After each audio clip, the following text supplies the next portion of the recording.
Përshëndetje, tema për sot në gjuhën shqipe është të zgjedhojmë foljen në kohën e ardhme, të cilën ta gjeni në faqen 146. Rezultatet e të nxënit. Të dalloni foljet në kohën e ardhme duke u nisur nga koncepti dijes sot nesër. Vini në duke se veprimi që folja tregon pritet të ndodhë në të ardhmen, pra të ndodhë më vonë. Të zgjedhoni foljet e rregullta në kohën e ardhme të mënyrës dëftore, duke dalluar format e ndryshme që merr folja gjatë të zgjedhimit. Kohë e ardhme. Folja në kohën e ardhme tregon një veprim që do ta kryejmë pas çastit kur flasim. Përpara foljes në kohën e ardhme janë gjithmonë pjesëzat do të, të cilat, prania e tyre na ndihmon të kuptojmë se folja është në kohën e ardhme. Jepen fjalit. Po ti do të vraposh? Kjo është një fjali pyetëse. Dhe folja është do të vraposh. Pra, kemi një folje në kohën e ardhme, në këtë fjali pyetëse. Jepet përgjigja. Po, unë do të vrapoj në garë. Dhe këtu kemi një fjali dëftore dhe folja do të vrapoj është në kohën e ardhme. Po ju do të vraponi? Në këtë fjali pyetëse, folja është do të vraponi. Dhe kemi folje në kohën e ardhme. Jepet përgjigja, edhe ne do të vrapojmë. Pra në këtë fjali, folja është do të vrapojmë dhe është folje në kohën e ardhme. Pra siç e pam, foljet në kohën e ardhme kanë në pjesëzën do të.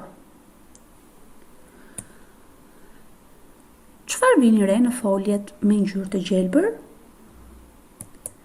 Pra, vumre që ato kanë ndryshuar formë. Si kemi thënë, të gjitha format e ndryshme të foljes i kemi quajtur zgjedhim. Në fjalit që sapo lexuam pak më parë, ishte zgjedhuar folja vrapoj dhe tani ta zgjedhojmë së bashku. Unë do të vrapoj. Ti do të vraposh. Ai ajo do të vrapojë. Ne do të vrapojmë. Ju do të vraponi. Ata ato do të vrapojnë. Hidhemi te libri në faqen 146. Këtu kemi një tekst të cilën do ta lexojmë. Gjatë pushimeve, unë do të shkoj të gjyshi në fshat, kurse ti do të shkosh te tezja në Bregdet. Gjyshi do të shkojë te stacioni autobusit atë ditë. Unë dhe fëmijët e fshinjve do të shkojmë te sheshi për të luajtur.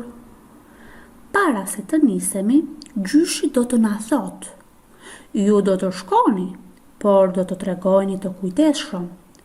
Shokët do të shkojnë të parët, kurse unë do të rri edhe pak me gjyshin. Pra, në këtë tekst që sapo lexoi mësuesja, kemi veprime të cilat do të ndodhin në të ardhmen. Pra, nuk ka ndodhur ende.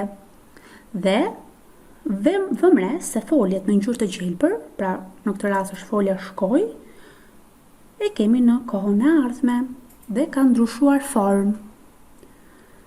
Do të shkoj, më pas është bërë do të shkosh, do të shkojë, do të shkojmë. Pra, ka ndryshuar formë. Dhe nëse ne do ta zgjedhonim foljen shkoj, në kohën e ardhme, si do të bënte? Unë do të shkoj, ti do të shkosh, ai ajo do të shkojë, ne do të shkojmë, ju do të shkoni, ata ato do të shkojnë.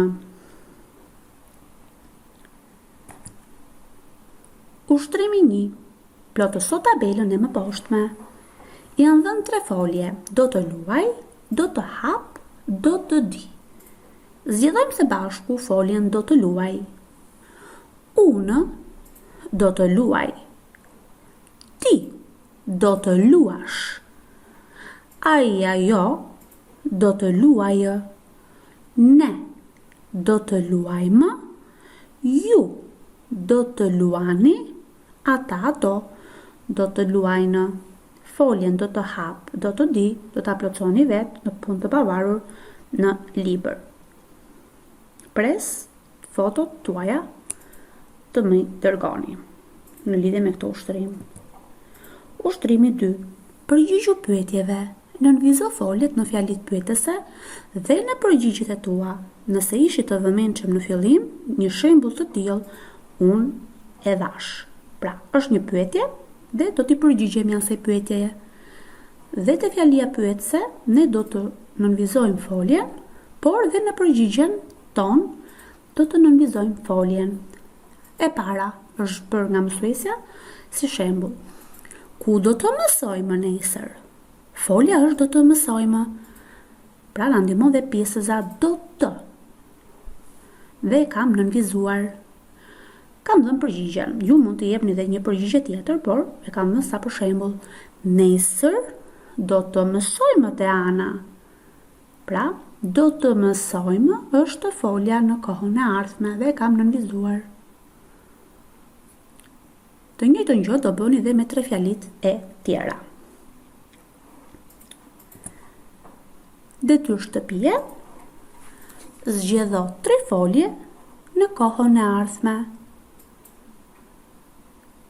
Pra do të gjeni 3 folje dhe do të mi zgjedhoni. Të njëjtën gjë si që bëri mësuesja dhe tek ushtrimi 1 për foljen do të luaj. Unë uroj mësim të mbar dhe më dërgoni detyrat tuaja. Mirupafshim.